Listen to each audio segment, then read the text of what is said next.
Okay, today what I want to do is, or tonight I should say, I'm doing this at night. We went to the beach today and hung out a little bit with a good friend of mine, is go through our liquid assets. Primarily some are short-term liquid, some are long-term liquid, um, primarily 401ks. We've gone through the history of like how we saved, what our methodology was, how much we saved a month. Not every little thing, but quite a bit of it. Now, and this will include bank assets. So now what I want to kind of do is walk you through what we put in our 401 balances, what's in the 403b, which is the teacher's version of the 401k, or maybe the government version of 401k. And then what are our bank assets? Where do they sit? How do we classify them? Why do I put things where I put things? What are expense ratios? Things like that. Like I said again, I'm not recommending you do this necessarily, but the reason I'm doing this channel is because it's not theoretical, right? So many people, when they do these videos, it's all theoretical. I want you guys to see how we actually do it. Like, what do we actually do? What are the numbers? And just don't forget, like, I'm going to work heavily on the expense side too. And with the expense side, we'll actually use the software to run through the expense side. We'll actually project out the returns on these 401ks in that software too, but I can't really do that. I did do it in a spreadsheet, which I'll show you, but I don't want to focus too much on the spreadsheet, and that's going to be another session. So today, these are just our liquid assets. They don't include the house, obviously, because house is very liquid. So let's start out with my 401k. You'll see what I put in here is like, what's my percent of total investments? What's the expense ratio on that particular fund, and then what's my categorization of the risk, so that in the end, which you can see right here, I have a chart that kind of shows you like where is most of the money sitting. So let's start with the 401k. So and this percent of total is not the percent total of my 401k, it's the percent total of all of our liquid assets.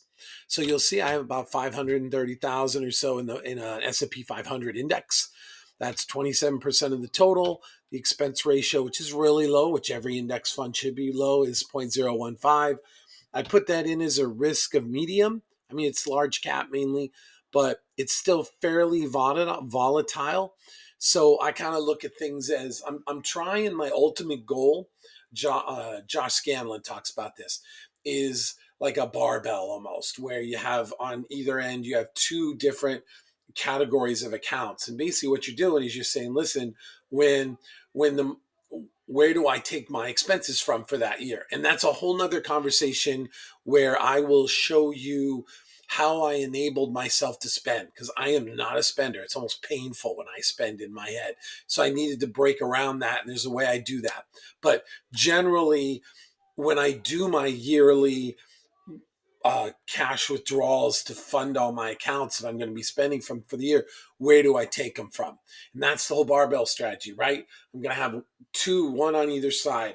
And basically, when my medium risk stuff, my S&P 500, my medium and high, which I have a couple high, when that account is doing well, then I'm going to draw from that. If stocks are doing really poorly and going down, then I'm going to draw from my safe investments and bring them down. And at some point in time, I rebalance those, as obviously I'll have to rebalance them as I go, but that's the general strategy. So I've always got a safe and uh, and a not and a somewhat something that has somewhat risk, and I draw down on them depending on the performance. The other thing to keep in mind with this, which I'll show you in the software, but this is just to give you, like I said, the goal of this account, or the goal of this channel, is to give you a real presentation with real numbers and how we manage it for real. So I'll show you, how these project out with revenue, but I had to do that with software. So let's just get into this real quick. So I got my 500 index. It's obviously a very low expense ratio because it's an index. Strategic, and it's medium risk because it's the S&P 500, which can be somewhat volatile sometimes, especially with the Mag 7. So the strategic real return fund, that's like a fixed income. That's a fixed income bond fund, right? And obviously in 2022, bonds took a big hit with stocks. I mean, they took a not as big a hit, but they took a hit with stocks. So this was always, and by the way, this profile, this is me now. Like I was a lot more aggressive. What happened was about um I would say maybe a year before I retired, I started thinking of things like, hey, what happens if the stock market goes down 50%? Would that prevent me from retiring? And how sad would that make me? And so it was making me very sad. And I'm like, gosh, the stock market, because I had a lot of money in the S&P 500 and in the NASDAQ.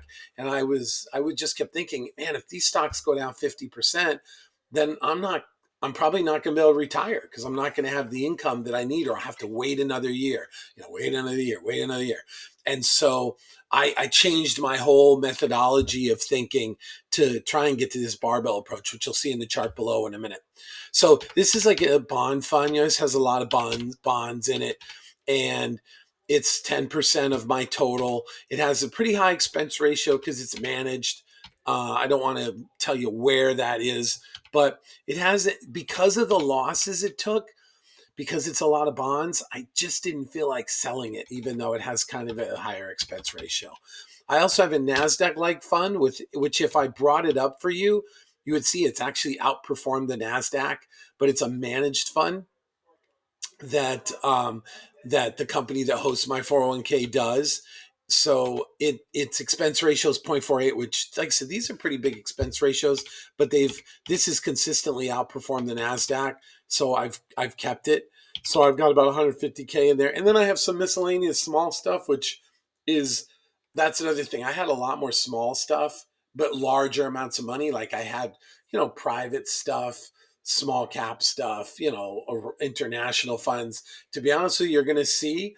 So people put this in the comments. I'm a big believer investing in the U.S. I kind of believe in you should invest where you live. If you want your children to have a better, well, if I want my children to have a better future, then why am I going to be investing internationally? So I invest in U.S. just because we live there. So I believe I should invest there.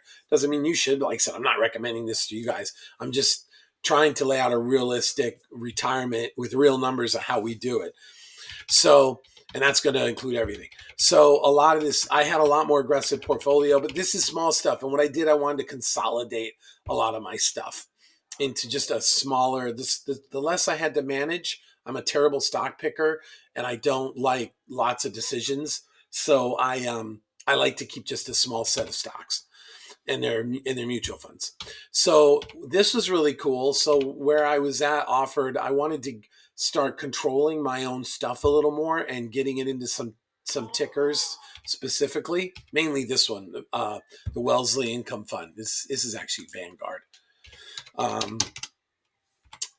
And I couldn't do that because my 401k didn't offer it, but my 401k did offer like a brokerage account that is in your 401k. And so when like I said, I changed my profile about a year and change ago. And so I moved $500,000 into that because I thought I was going to have to move that into like some bond fund or something that my 401k didn't offer. But it turns out that they when you do this, that brokerage link, that money market is actually put into short-term government loans. So I did this like I swear, I think it was the month that interest rates started going up. So this earns like 5% now. Well, it doesn't earn 5% now. It earned 5%. Now it earns like 4%, maybe a little less than 4%. And it's guaranteed, and it's a zero expense ratio, super safe, and it's 25%. And it's like $500,000, and it's been great. We're gonna get into this discussion. I think, like I said, don't you do any trades based on this, but I like the Vanguard Wellesley Income Fund because what it does is it does 60% bonds, 40% stock, and if you look at the returns on it. Let's see. Oh no, you know what? I'm not sharing it. If you look at it, the returns on the Vanguard Wellesley Income Stock Fund, it's just really been good. Obviously, it went down in 2022 because everything went down. But it's had a real good historical performance. Not super great, like whatever 5, 6%, 7%, but it's always positive. So I was going to move it in there. Now, what I'm doing now is I'm moving more money in there. I just moved this in a little while ago because I think what's going to happen, but like I could be dead wrong. I think eventually Powell, the chairman of the Fed, will start to reduce interest rates. I think pressure because of the deficit, because of pressure from probably Donald Trump. Even though I like Powell, I think he's done a good job. I think it'll reduce interest rates. So I think when the interest rates are reduced, this fund will start performing. Both these funds will, my Strategic Real Return Fund and the Wellesley Income Fund, because when interest rates go down, the bonds they have then that they have now with higher interest rates will be worth more, and people pay that difference for them. So I just recently started moving money into there, and I'm going to keep an eye out. And if things go really well and they lower interest rates and the market goes up, then I think just like they both went down in 2020, there is a rare chance that they'll both go up.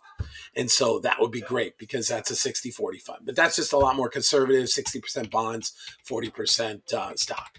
And the stock is not just like in the Mag 7. It's split out over a bunch of different industries, not evenly, but not as heavy as the Mag 7 is in technology. All right, so that's my 401k. Let's look at Best 403b. She started saving for this when you can see it on the timeline.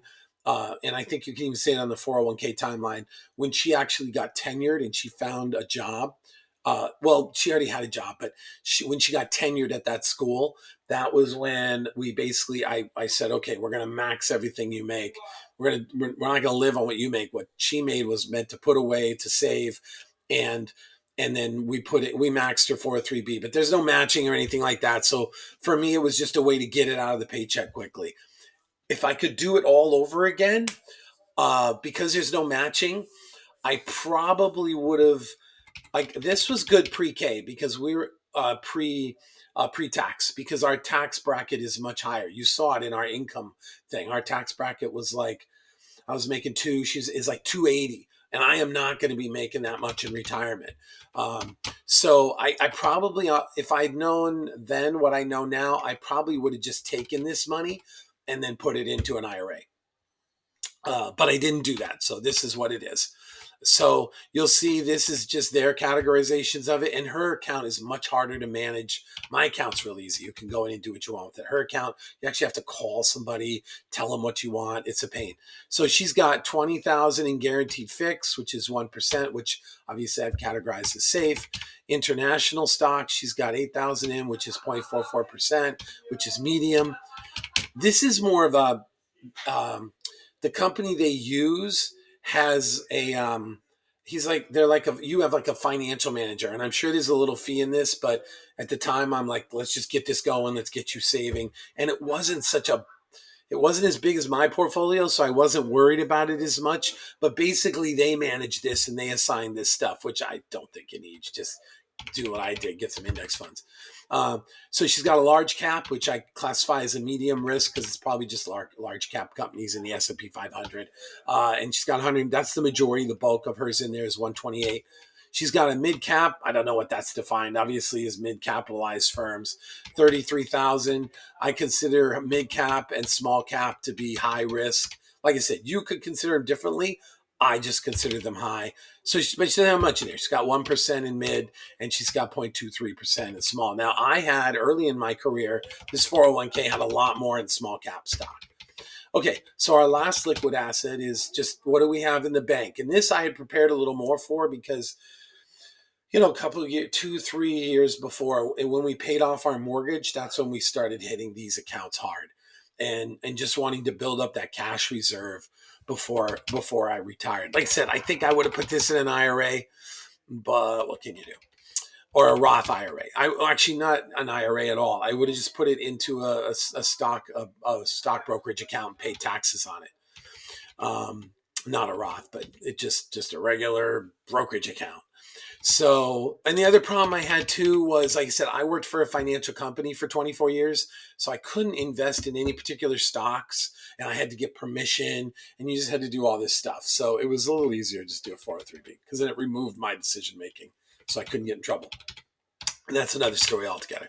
Okay, so we have a couple banks, right? We have our original bank, which is Bank Two. They never paid us anything in interest.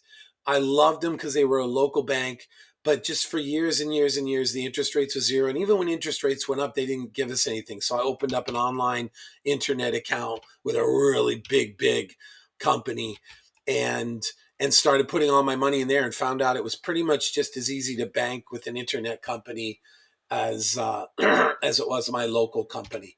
I mean, there was ATMs. There's actually more ATMs at this company, but it is nice sometimes if you have problems just to be able to go into bank. So just to say that I've got 153,000 in like a money market kind of account, and we'll get into that later. How the disposition of this account and how I break it out. This one bank is actually like in that one bank is like 6, 7 bank accounts because I have different bank accounts that do different things just to make it easy for me to manage.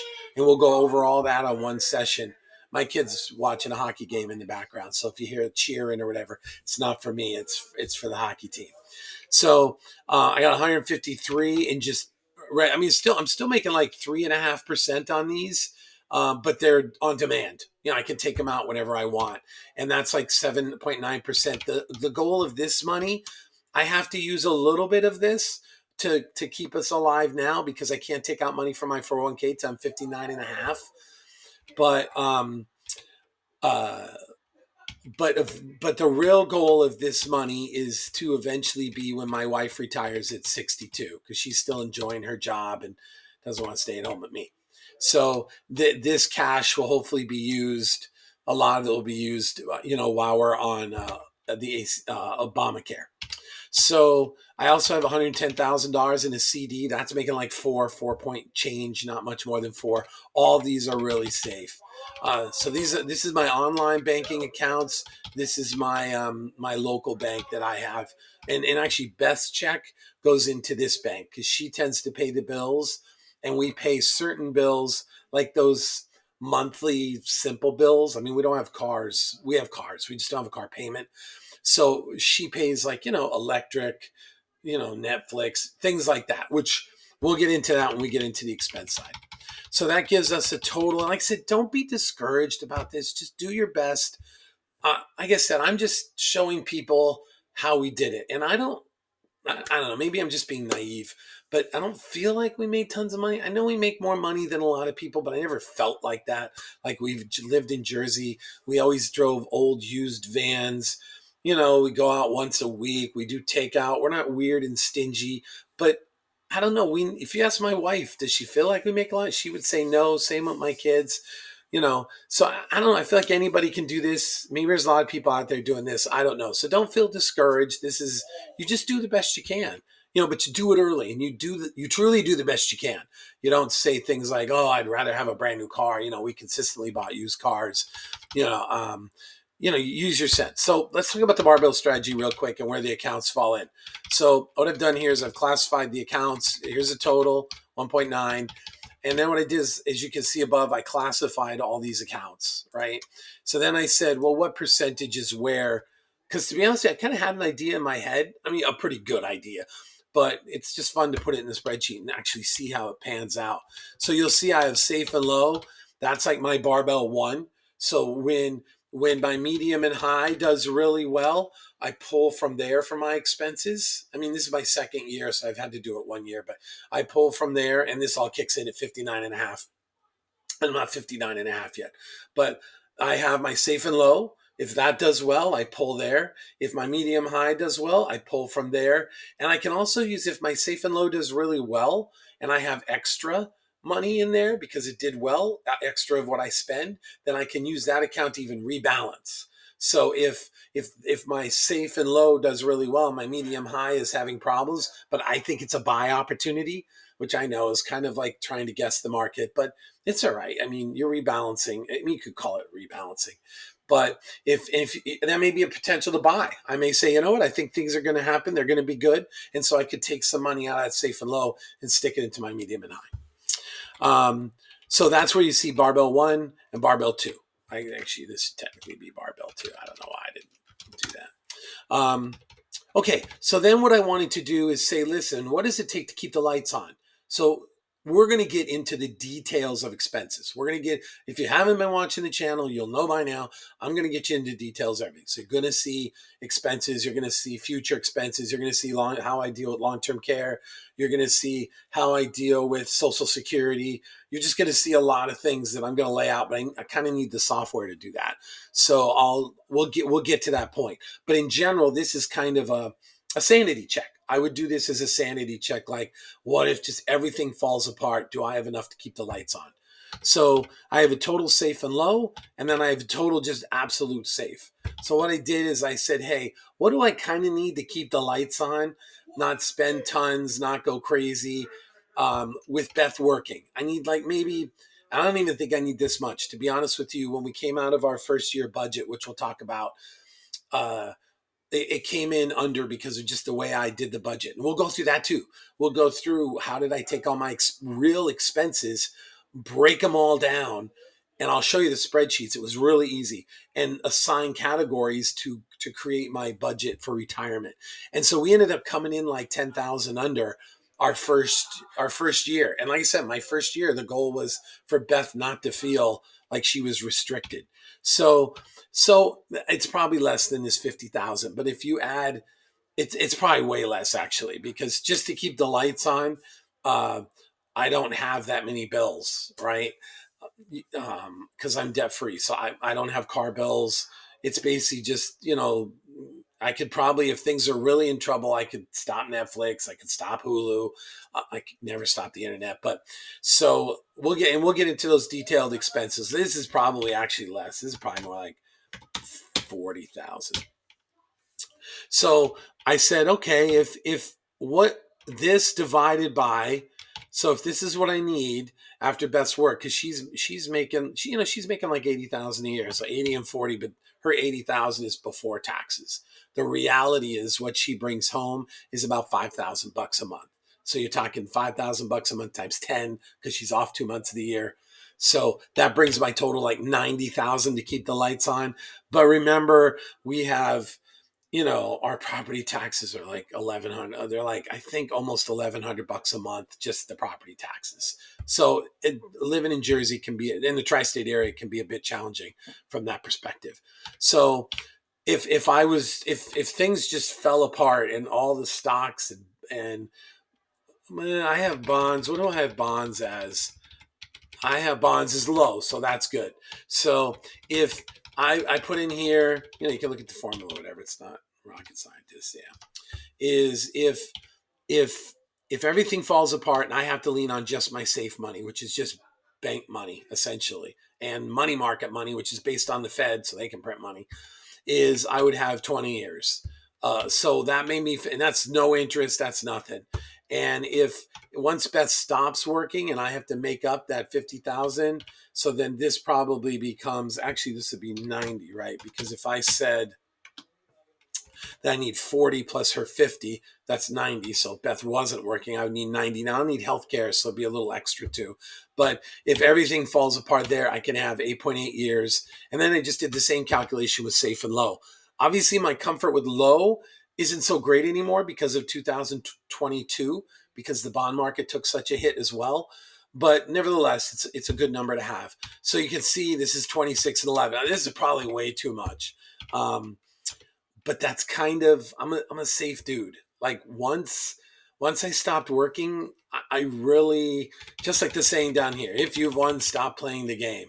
I just, it's not worth risking it. It's not worth risking it for the S&P 500 or whatever. Some people will be like, oh, you should be aggressive. You should get maximum.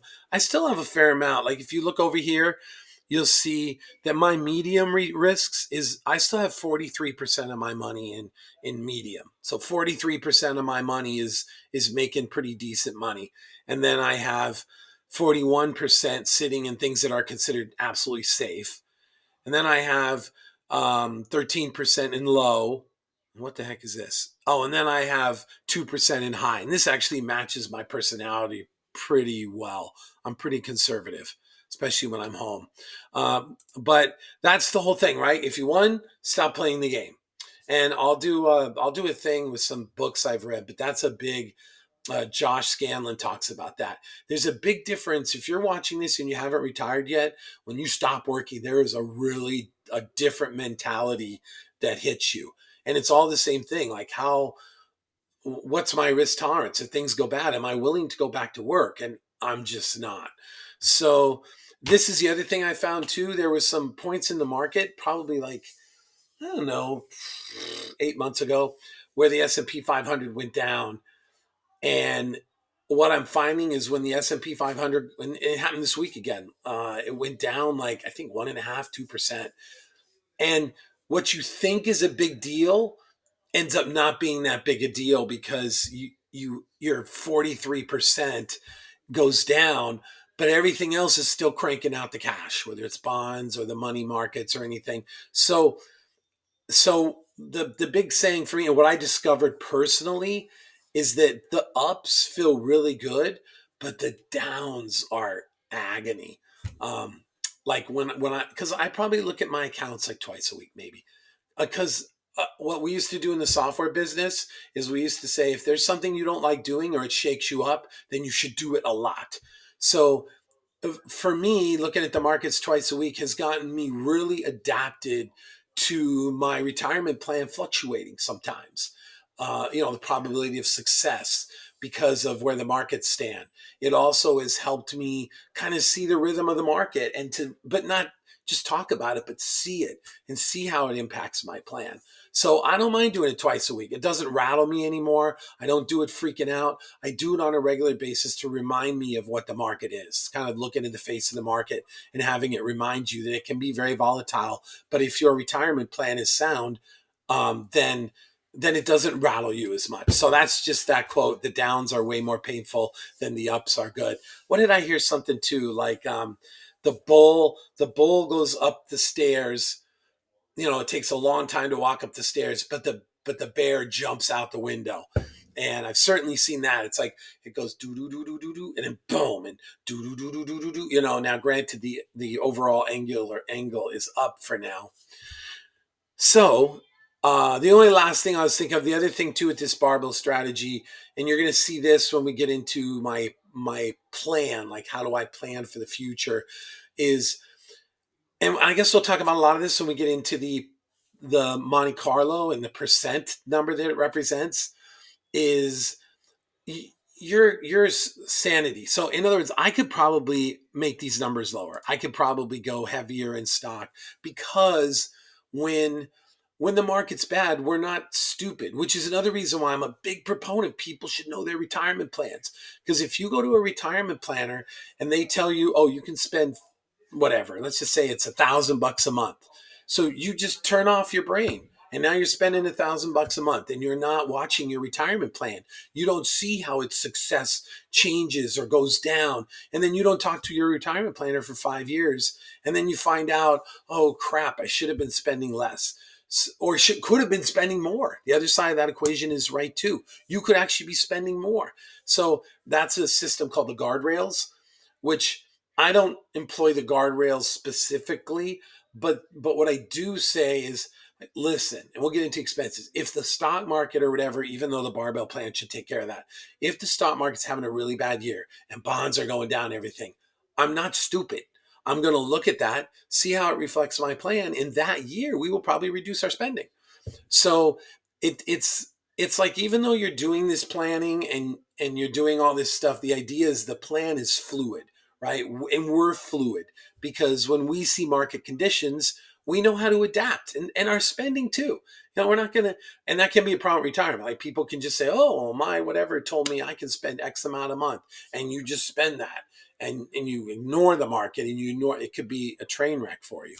But or the other, I like the other position. The other position, which I tell my wife, is like, hey, if over 3 years we're killing it and we're doing a great job, then instead of giving you 24,000 a year on vacations, I'm going to give you more because there's more money available. But if you're not on your retirement plan and you don't own it, then you're not going to know these things. So this is just the start. You're going to get a lot more. Thanks for the time. Have a great day, and I'll see you next time. Later. Oh, yeah, there we go. Let me just stop this. Ah.